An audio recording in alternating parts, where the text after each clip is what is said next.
3 yıl olmuş artık ayrıldığımız, dönüşü olmayan yollardayız. 3 yıl olmuş artık son bakışmamız. Ne ayı kaldı şimdi, ne haftası. Gözlerimden uzaklarda, benim içimde güzel yerdesin. Hasret olsaydı tek nedenim, bu yürek acısı neden yarim?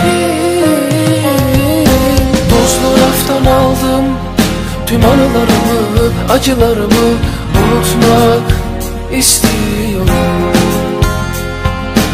Özlesem bile senin o güzel gözlerini, sözlerini unutmak istiyorum.